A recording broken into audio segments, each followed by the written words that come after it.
তো হ্যালো সিএফসিয়ান। তো এই প্লেলিস্টে আমরা চেষ্টা করব উদ্ভিদ প্রজনন অধ্যায়টা যতটুকু ডিটেলসে পড়ানো সম্ভব ততটুকু ডিটেলড ওয়েতে পড়াতে। তো প্রথম দিকে একটু অগোছালো মনে হবে, কারণ আমি মেইন বই ধরে ধরে পড়াবো, মানে যে সিকোয়েন্সে দেওয়া আছে সেম সিকোয়েন্সে পড়াবো এবং অতিরিক্ত তথ্য মনে হবে। বাট যখন শেষ করবা তখন বুঝতে পারবা যে কতটুকু উপকার হয়েছে। আর যেহেতু সিকোয়েন্সে পড়াবো তখন মানে তুমি পার ক্লাস করেই তুমি মেইন বইটা পড়তে পারবা, মানে সেম সিকোয়েন্সে ক্লাসের পরেই মেইন বই খুললে মানে পাওয়া যাবে আর কি, তোমার খুঁজে খুঁজে পড়তে হবে না। তো আমরা শুরু করি। দেখো, প্রথমেই একটা ওয়ার্ড সম্পর্কে জানতে হবে, সেটা হচ্ছে সাকার। সাকার জিনিসটা কি? সাকার মানে হচ্ছে ছোট চারা। ছোট চারা এখানে বলা আছে, দেখবা কলা গাছের সাকার, বাঁশের সাকার, মানে বাঁশের ছোট চারা আর কলা গাছের ছোট চারা। তো এখন আমাদের যেহেতু এই অধ্যায়টা পড়তেছি উদ্ভিদ প্রজনন, প্রজনন সম্পর্কে জানতে হবে। প্রজনন জিনিসটা কি? তা আমরা তো বুঝি ভাই প্রজনন জিনিসটা কি, বাট একটা সাইন্টিফিক ওয়েতে তো বলতে হবে যদি পরীক্ষায় সংজ্ঞা চায়। প্রজনন হচ্ছে যে শারীরতত্ত্বীয় প্রক্রিয়ায়, বানান ভুল হইতে পারে, শারীরতত্ত্বীয় প্রক্রিয়ায় জীব তার অনুরূপ অনুরূপ অপত্য বংশধর তৈরি করে। বংশধর লিখে লিখে পড়ানো একটু কষ্ট করে আর কি। তৈরি করে, তোমরা তুলে ফেলবা তাহলে একটা গুছানো নোট হয়ে যাবে। তাকে কি প্রজনন বলে। তো এইখানে বা এটা তো বুঝলাম, তো সমস্যা কোথায়? সমস্যা হয় তখন যখন কিছু ওয়ার্ড মিসিং থাকে, তখন কিন্তু তোমার নাম্বার দিবে না। বোর্ড পরীক্ষায় হয়তো বা দয়া মায়া দেখায় নাম্বার দিতে পারে, ভর্তি পরীক্ষায় কখনোই নাম্বার দেয় না যদি ইম্পর্টেন্ট ওয়ার্ড মিসিং যায়। কোন ওয়ার্ডগুলো? আমি যখন পড়াই তখন ইম্পর্টেন্ট ওয়ার্ডগুলো মার্ক করে দিই। এই সংজ্ঞায় তুমি যদি এই অনুরূপ শব্দটা এবং অপত্য শব্দটা বাদ দাও তাহলে তোমার মানে কেটে দিবে, কোনো মার্ক পাবা না। কেন? দেখো, অনুরূপ হইতে হবে। মানুষের বংশধর তো মানুষের মতোই হবে। তুমি একটা ডিম, কোকিল পাখির ডিম নিয়ে মুরগির নিচে লিখে দিলা, মুরগি এটাকে ফুটাইলো, তো এটা কি মুরগির বাচ্চা হয়ে যাবে? মুরগির বংশধর হয়ে যাবে? হবে না তো, কারণ ওইটা অন্যরকম দেখতে হবে আর মুরগির বাচ্চা অন্যরকম দেখতে হবে। তার মানে অবশ্যই অবশ্যই অনুরূপ হতে হবে বংশধর। আর অপত্য কেন হতে হবে? অপত্য শব্দের অর্থ কি? অপত্য মানে হচ্ছে আলাদা। অপত্য মানে হচ্ছে আলাদা, আলাদা হতে হবে। ধরো একটা গাছ, উদ্ভিদের মূল থেকে আর একটা চারা উঠলো, নিচ দিয়ে কানেক্টেড, মাটি ঢেকে পড়ছে, তুমি বুঝতে পারলা না, তোমার মনে হচ্ছে যে দুইটা আলাদা উদ্ভিদ, কিন্তু অ্যাকচুয়ালি দুইটা সেম উদ্ভিদ। এবং ওই যে আলাদা একটা গাছ বোঝা যাচ্ছে, এটাকে তুমি বংশধর বলতে পারবা না। এবং এই যে একটা গাছ হলো, ওই গাছ এখান থেকে একটা মূল বের হলো, এই মূল থেকে আর একটা গাছ হলো, ঠিক আছে? তো মানে এর সাথে কানেক্টেড, এটাকে কিন্তু তুমি বংশধর বলতে পারবে না। এই উদ্ভিদটাও কিন্তু বা এই অংশটাও কিন্তু এই উদ্ভিদের একটা কি অংশ, বুঝছো? তো অবশ্যই যখন তুমি এটাকে সেপারেট করে ফেলবা তখন এটাকে তুমি বংশধর বলতে পারবা। অর্থাৎ প্রজননের দুইটা মেইন শর্ত হচ্ছে অনুরূপ হইতে হবে, অর্থাৎ কি লাইক অ্যালাইক হইতে হবে, আর অপত্য হতে হবে। অপত্য না হলে কখনো বংশধর বলা যাবে না। অনেক সময় দেখবা জোড়া বাচ্চা হয়, মানে জয়েন্ট বাচ্চা হয়, একটা মানুষের এরকম থাকে, যেমন ধরো এটা মানুষের মাথা, আবার এটা মানুষের মাথা, মানুষের মাথা ডিসকভারিতে দেখবা। বাট এদের শরীর কিন্তু এক থাকে অনেক সময়, এই যেরকম পা থাকে দুইটা বাট মাথা থাকে একটা, সো একটা কিন্তু আর একটা দেহে যুক্ত থাকে। খুবই জটিল কেসে এরকম হয়, খুবই রেয়ার কেসে। বাট এইটাকে কিন্তু তুমি কিন্তু একে আবার এর বংশধর বলতে পারবে না। লুক অনুরূপ আছে কিন্তু কেন বলতে পারবো না? কারণ অপত্য নাই, একসাথে আছে, আলাদা নাই। তো অবশ্যই অবশ্যই বংশধর হতে হলে আলাদা হতে হবে। তো এই দুইটা গেলো প্রজনন। তো প্রজননের ক্ষেত্রে এই দুইটা ওয়ার্ড তুমি অবশ্যই অবশ্যই তোমার মানে খেয়াল রাখতে হবে, না হলে প্রজনন মানে সংজ্ঞা তোমাকে নাম্বার দিবে না। তার একটা শব্দ পাবা, সেটা হচ্ছে প্লান্ট এমব্রায়োলজি। এমব্রায়োলজি ভাই, প্লান্ট মানে কি? প্লান্ট মানে উদ্ভিদ। এই যে এমব্রায়ো শব্দের অর্থ হচ্ছে ভ্রূণ। এমব্রায়ো শব্দের অর্থ হচ্ছে ভ্রূণ। এই লঘু শব্দ হচ্ছে লোগোস থেকে, এটা তোমরা এসএসসি থেকে পড়তেছো। লোগোস মানে কি? জ্ঞান। এখন এই যে প্লান্ট এমব্রায়োলজি বা যে কোনো লজির ক্ষেত্রে আমাদের মানে আমরা কি পড়ছি, আমরা বিজ্ঞানের ছাত্র। তো বৈজ্ঞানিক ক্ষেত্রে সকল জ্ঞান কিন্তু অবশ্যই পরীক্ষা নিরীক্ষার মাধ্যমে প্রাপ্ত। উল্টাপাল্টা জিনিস কিন্তু তোমাকে দিবে না।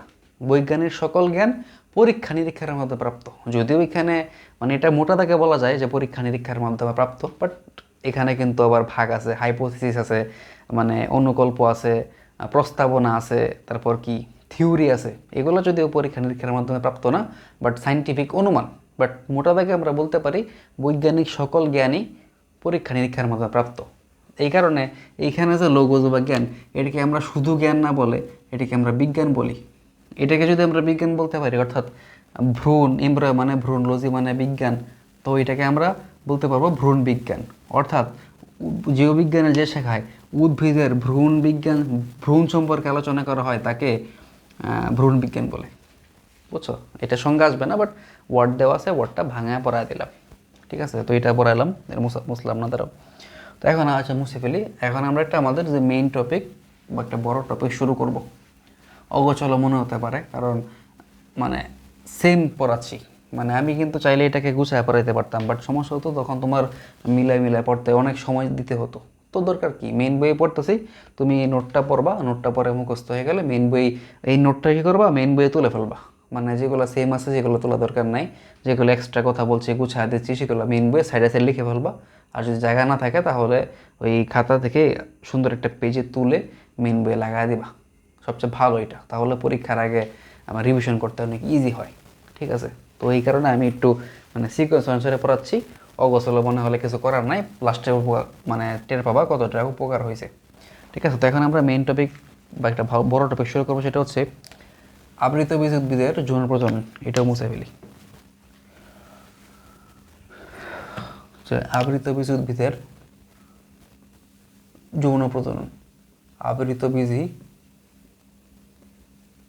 উদ্ভিদের যৌন প্রজনন। বুঝছো?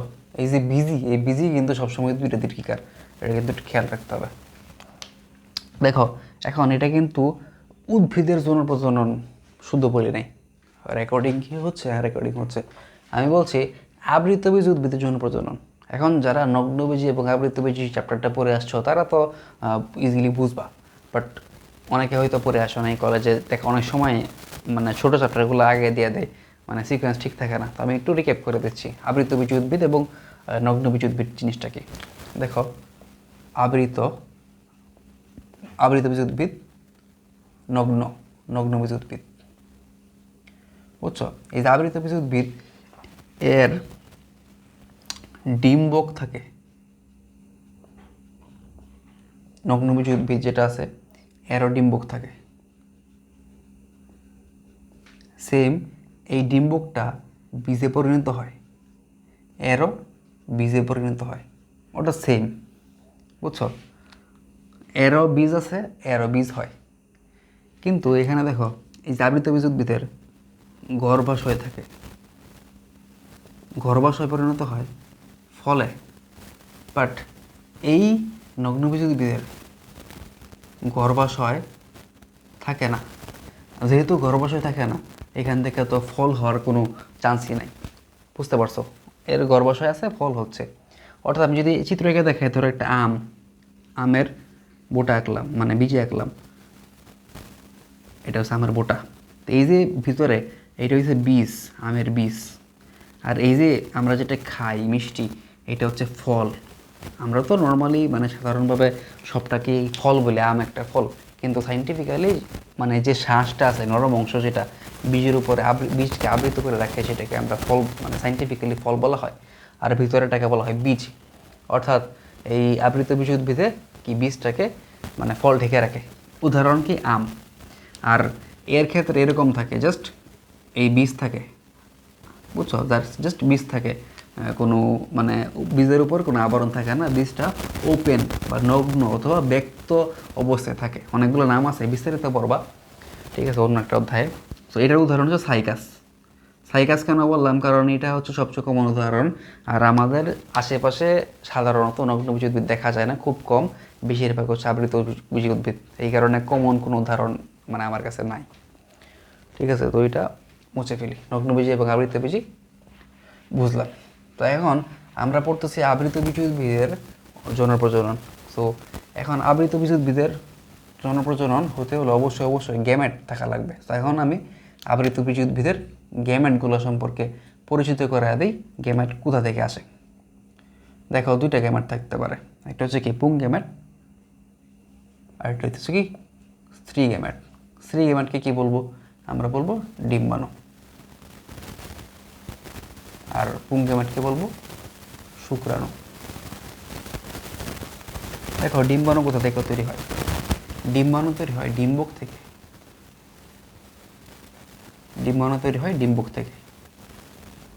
আর ডিম্বক কোথায় তৈরি হয়? ডিম্বক তৈরি হয় গর্ভাশয়ে। অর্থাৎ আবৃত বীজ উদ্ভিদের ডিম্বাণু তৈরি হয় ডিম্বক থেকে, আর ডিম্বক তৈরি হয় গর্ভাশয়ে। শুক্রাণু তৈরি হয় পরাগ রেণুতে। পরাগ রেণুতে। আর পরাগ রেণু কোথায় তৈরি হয়? পরাগ রেণু তৈরি হয় পরাগধানীতে। পরাগধানীতে, বুঝছো? অর্থাৎ আবৃত বীজ উদ্ভিদের পুং গ্যামেট অর্থাৎ শুক্রাণু তৈরি হয় পরাগ রেণুতে, পরাগ রেণু তৈরি হয় পরাগধানীতে, এবং আবৃত বীজ উদ্ভিদের স্ত্রী গ্যামেট অর্থাৎ ডিম্বাণু তৈরি হয় ডিম্বকে, এবং ডিম্বক তৈরি হয় গর্ভাশয়ে। বুঝছো? এখন এই শব্দগুলো একটু দেখিয়ে দেখো। পরাগ, পরাগ শব্দের অর্থ হচ্ছে সুগন্ধি দানা। যেমন আমরা যেমন কোনো একটা ফুলে হাত দিলে দেখবা কিছু দানাদার বস্তু হাতে লেগে যায়, এটা মোটামুটি সুগন্ধি থাকে। এটার কারণেই মূলত ঘ্রাণটা হয়। এই সুগন্ধি দানাই হচ্ছে পরাগ রেণু। পরাগ রেণু, রেণু মানেই তো দানাদার, সুগন্ধি দানা। আর এইখানে দেখো পরাগ ধানে কি?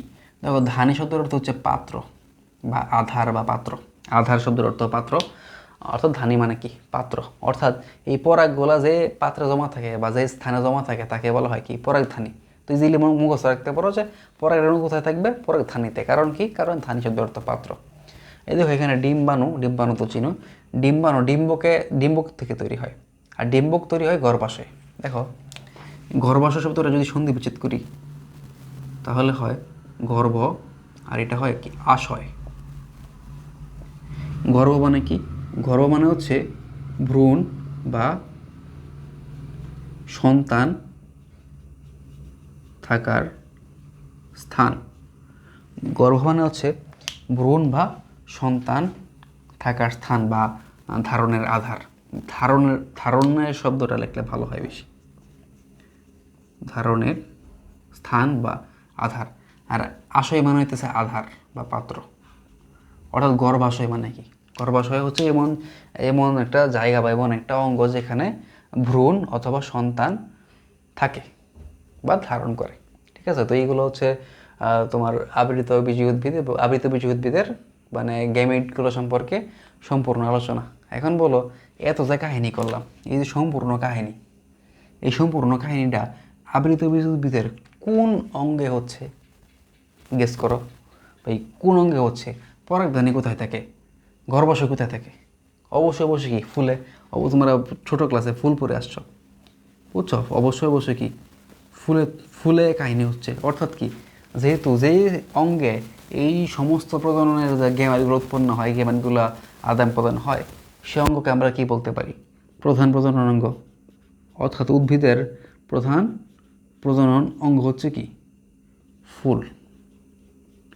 উদ্ভিদের প্রধান প্রজনন অঙ্গ হচ্ছে ফুল। তো এই ফুল সম্পর্কে আমরা একটু আলোচনা করব হালকা, মানে যতটুকু মেইন বইয়ে আছে আর কি। ঠিক আছে? তো আশা করি বুঝতে পারতেছো। না বুঝলে বলতে পারো, আমি আমার স্টাইল পরিবর্তন করব। সো এখন আমরা ফুল সম্পর্কে পড়ব। ভাই, ফুল কি? ফুলের সংজ্ঞা আছে? এখন আমরা তো ফুল চিনি, পরীক্ষায় হঠাৎ করে দেখলা যে ফুল কাকে বলে, তুমি অবাক হয়ে যাবা, কারণ কিছু লিখতে পারবা না। তো আমরা একটা সংজ্ঞা দিই, মানে মেইন বই যেটা আছে সেটা তুমি লিখে নাও আর কি। কারণ ফুল আমরা চিনলেও সংজ্ঞায়িত করতে পারি না। ফুল হচ্ছে উদ্ভিদের প্রজননের জন্য বিশেষভাবে রূপান্তরিত বিটপ। দেখো, প্রজননের জন্য বিশেষভাবে রূপান্তরিত, তো এখানে কোন জিনিসটা মানে কোন ওয়ার্ডটা বাদ গেলে তোমার সংখ্যা কাটা দিবে, এই এই ওয়ার্ডটা বাদ দিলে সংখ্যা কাটা দিবে।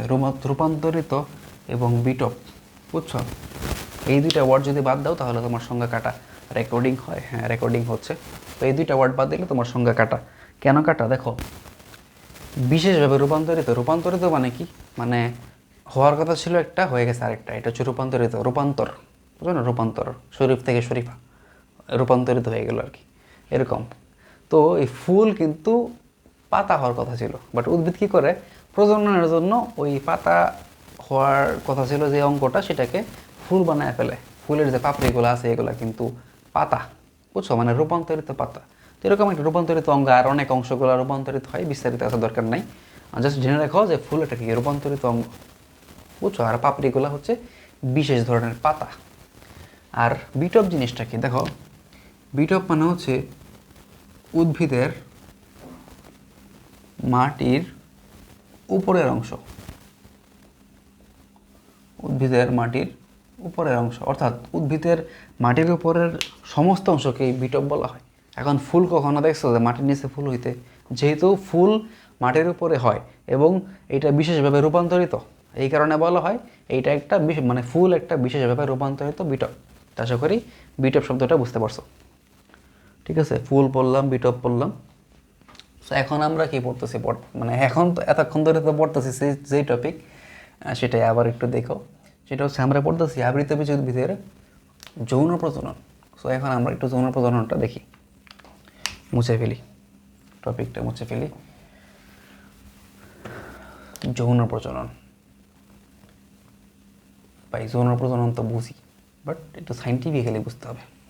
দেখো, যৌন প্রজনন হইতে অবশ্যই পুং গ্যামেট লাগবে, পুং প্লাস স্ত্রী গ্যামেট লাগবে, পুং গ্যামেট এবং স্ত্রী গ্যামেট দুটো লাগবে। ভাই যেখানে পুং গ্যামেট এবং স্ত্রী গ্যামেটের কোনো কাজ নাই সেখানে যৌন প্রজনন নাই, সেটাও যৌন বা অন্য কোনো অঙ্গজ প্রজনন। অবশ্যই যৌন প্রজনন হতে গেলে পুং গ্যামেট লাগবে এবং কি স্ত্রী গ্যামেট লাগবে। এখন পুং গ্যামেট লাগবে, স্ত্রী গ্যামেট লাগবে, এই দুইটাতে কী হবে, যখন দুইটা মিক্স হবে বা যখন দুইটা একসাথে হবে তখন তৈরি হবে কি, জাইগোট। এগুলো জানো, জাস্ট একটু রিকল করতেছি। আর এই প্রক্রিয়াটাকে কী বলে, এই জাইগোট তৈরির প্রক্রিয়াটাকে কী বলে, প্রক্রিয়াকে বলা হয় নিষেক, বা ইংরেজিতে বললে হয় কি ফার্টিলাইজেশন, ফার্টিলাইজেশন, জাইগোট। এই জাইগোটের কাহিনী আছে।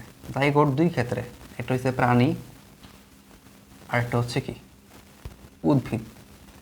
তো প্রাণীর ক্ষেত্রে কী হয়, প্রাণীর ক্ষেত্রে হয় ভ্রূণ, উদ্ভিদের ক্ষেত্রেও কি ভ্রূণ হয়, কিন্তু প্রাণীর ক্ষেত্রে পরবর্তীতে এটা জরায়ুতে চলে যায়, মায়ের জরায়ুতে চলে যায়। জরায়ুতে গিয়ে অনেক কাহিনী হয়, অমরা হয়, অনেক আছে, এটা জুলজিতে পড়বার দরকার নাই, বোটানিতে। আর উদ্ভিদের ক্ষেত্রে কী হয়, ভ্রূণ হয়, বুঝছো? উদ্ভিদের ক্ষেত্রে হয় ভ্রূণ। এই ভ্রূণটা পরবর্তীতে কি হয়, ডিম্বকে পরিণত হয়। আমরা একটু আগেই পড়ছি কি ডিম্বক কিসে পরিণত হয়, বা ডিম্বক থেকে কি তৈরি হয়, ডিম্বক কিসে পরিণত হয়, ডিম্বক পরিণত হয় কি বীজে, বুঝছো? অর্থাৎ এই যে বীজটা আসলো, এই বীজটা কেন আসবে, বীজ আসতে হলে অবশ্যই কি যৌন প্রজনন হতে হবে, এছাড়া কিন্তু কখনোই বীজ আসবে না। বীজ কোথা থেকে আসবে, ডিম্বক থেকে, অর্থাৎ ডিম্বক বীজে পরিণত হবে। এটা কিন্তু নগ্নবীজি এবং আবৃতবীজি উভয়ের ক্ষেত্রে সঠিক। আমরা যৌন প্রজননটা পড়তেছি, ঠিক আছে? এটা ছিল ওভারঅল যে যৌন প্রজনন কী হয়। এটা হচ্ছে তোমার মানে সামগ্রিকভাবে বলা যায় এরকম, বাট এর মধ্যেও কিন্তু কিছু টাইপ আছে। এখন আমরা যৌন প্রজননের 3টা টাইপ দেখব, কারণ একটা ওয়ার্ড আছে তোমাদের, এটা বুঝতে হবে। সো এটা বুঝতে হলে 3টা টাইপ দেখতে হবে। এই টাইপগুলো কিন্তু গুরুত্বপূর্ণ, কারণ এই টাইপগুলো কিন্তু মানে অন্য একটা অধ্যায় আছে, আমি এখানে পড়ায় দিচ্ছি। দেখো, যৌন প্রজননটা মূলত 3 টাইপের। একটা হচ্ছে আইসোগ্যামাস, আর এটা হচ্ছে কি আইসোগ্যামাস, আর এটা হচ্ছে গ্যামাস, গ্যামাস। ভাই গ্যামাস মানে কি, গ্যামাস মানে গ্যামিট, গ্যামাস মানে হচ্ছে গ্যামিট, আস মানে এক বচন বোঝাইছে, তো গ্যামাস মানে হচ্ছে গ্যামিট। দেখো আইসো মানে কি, আমরা পড়ছিলাম না কেমিস্ট্রিতে ক্লাস 10-এ, আইসো মানে হচ্ছে সমান।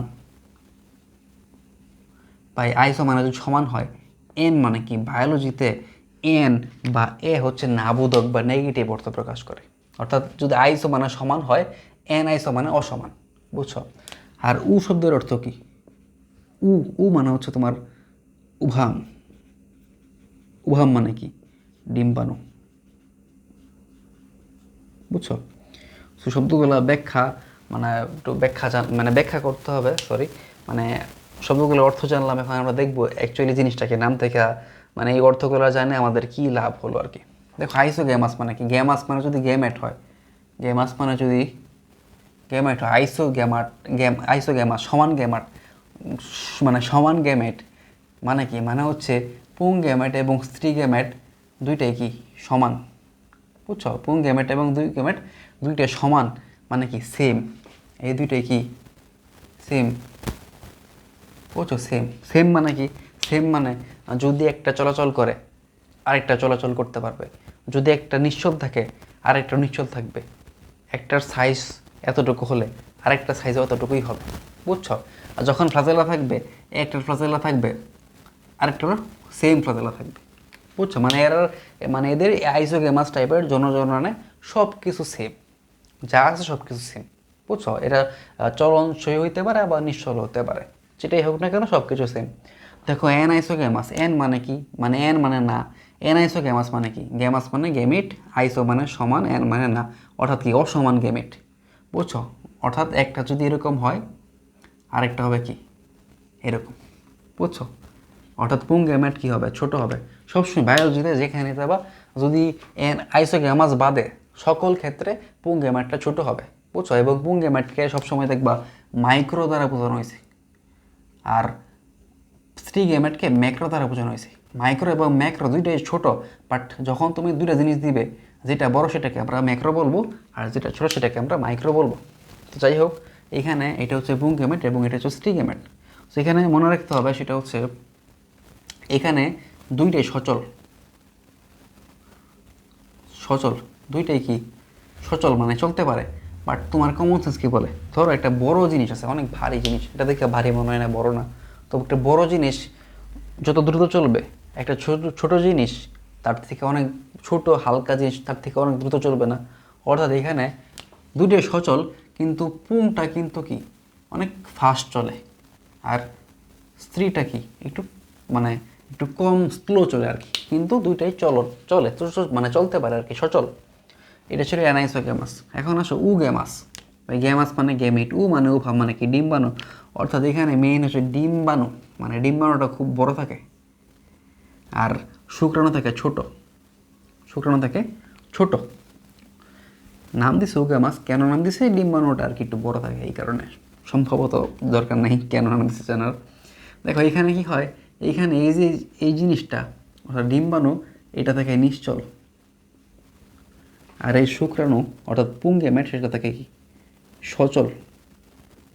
এই নিশ্চল এবং বড়, সচল এবং কি? ছোট। এটা কাদের ক্ষেত্রে হয়? এবং এই যে জিনিসটা, এই জিনিসটা হচ্ছে সবচেয়ে মানে উন্নত টাইপের জনজনন। এইগুলো হচ্ছে, এটা হচ্ছে সবচেয়ে অনুন্নত, এটার চেয়ে একটু বেটার, আর এটা হচ্ছে সবচেয়ে উন্নত টাইপের জনজনন। তো আমাদের ক্ষেত্রেও এইটা হয়, উগ্যামাস হয় মানুষের ক্ষেত্রে, এবং সকল স্তন্যপায়ী প্রাণীর ক্ষেত্রে উগ্যামাস টাইপের জনজনন হয়। ঠিক আছে, এটা আশা করি বুঝতে পারছো। এবং আবৃতবীজ উদ্ভিদের ক্ষেত্রেও, আবৃতবীজী উদ্ভিদের ক্ষেত্রেও যে জনজননটা আছে, এটা কি হয়? উগ্যামাস টাইপের হয়, বুঝছো? অর্থাৎ আবৃতবীজী উদ্ভিদের ওই যে ডিম্বাণুটা আছে, ডিম্বাণু কোথায় থাকে পড়াইছিলাম, মনে আছে? ডিম্বাণু থাকে কোথায়? ডিম্বকে। ডিম্বক থাকে গর্ভাশয়, অর্থাৎ সম্পূর্ণ জিনিসটাই গর্ভাশয়ে থাকে। গর্ভাশয়ে ডিম্বাণু নিশ্চল অবস্থায় থাকে, এবং পুং পুংগেমেট অর্থাৎ শুক্রাণু কোথায় থাকে? পরাগরেণুতে। পরাগরেণু কোথায় থাকে? পরাগধানীতে। ওই পরাগধানী থেকে পরাগরেণু ওই গর্ভাশয়ে পতিত হয়, ওই পরাগরেণুতে পুংগেমেট থাকে অর্থাৎ শুক্রাণু থাকে, ওই শুক্রাণু যে ওই এটাকে নিষিক্ত করে, ডিম্বাণুকে নিষিক্ত করে। এভাবে জনজনন হয়, অর্থাৎ কি আবৃতবীজী উদ্ভিদের জনজননটাও কি? উগ্যামাস, বুঝছো? এতটুকু বোঝানোর জন্য পুরোটা বলতে হয়েছে। তো দেখো আবৃতবীজী উদ্ভিদের জনন কি? উগ্যামাস। আর অজনজনন আর কি বলবো, বললামই তো একবার, অজনজনন। অজনজনন মানে হচ্ছে কি? গ্যামেটের কাজ নাই, গ্যামেটের কাজ নেই, অর্থাৎ এখানে কোনো গ্যামেট নেই, এখানে হয়তো মানে একটা ডাল কাটবা, ডাল থেকে একটা গাছ হয়ে গেছে, এটা অযৌন জনন, কোনো গ্যামেট লাগে নাই, অঙ্গ জনন হতে পারে, বুঝছো? তো এটা হচ্ছে অযৌন জনন। তো আজকের লেকচারে এই পর্যন্তই শুরু করলাম, আশা করি শেষ করতে পারবো, মানে চেষ্টা করব সিকোয়েন্সিয়ালি, মানে সিকোয়েন্স অনুযায়ী ভিডিও দিতে। সো আমার উদ্দেশ্য হচ্ছে সবচেয়ে ডিটেলসে পড়ানো। এখন তুমি এটাকে মানে একাডেমিকেও পড়তে পারো, অ্যাডমিশনেও পড়তে পারো, আবার রিভিশন ক্লাসে হিসেবে ইউজ করতে পারো। আমার কথা হচ্ছে যে একবার আসবে তার যাতে কোনো কনফিউশন না থাকে, কারণ প্রথমবার তুমি যদি খুব ডিটেলসে পড়ো, খুব ভালো করে পড়ো, তাহলে পরের রিভিশনে টাইম কমবে। যারা প্রথমবারই মুখস্থ করে পার পেয়ে যাবে তারা পরীক্ষার আগের দিন 4 ঘন্টা লাগবে, এখন পড়তেছে এখনই 4 ঘন্টা লাগবে। তোমার হয়তো একটু পরে মানে এখন হয়তো পড়তে তোমার 5 ঘন্টা লাগবে, বাট পরীক্ষার আগের দিন সেম জিনিস তুমি 20 মিনিট রিভাইজ করতে পারবা যদি তোমার সম্পূর্ণ ওয়ার্ডগুলো, সম্পূর্ণ কনসেপ্টটা ক্লিয়ার থাকে। ঠিক আছে? তো আজকের ক্লাসে কোনো কনসেপ্ট ছিল না, তাই জাস্ট ওয়ার্ডগুলোর ব্যাখ্যা দিছি প্লাস টার্মগুলোর ব্যাখ্যা দিছি। তো পরবর্তী ক্লাসে হয়তো কনসেপ্ট থাকবে। তো সেই পর্যন্ত ভালো থাকো, পরবর্তী ক্লাস আসবে ইনশাল্লাহ।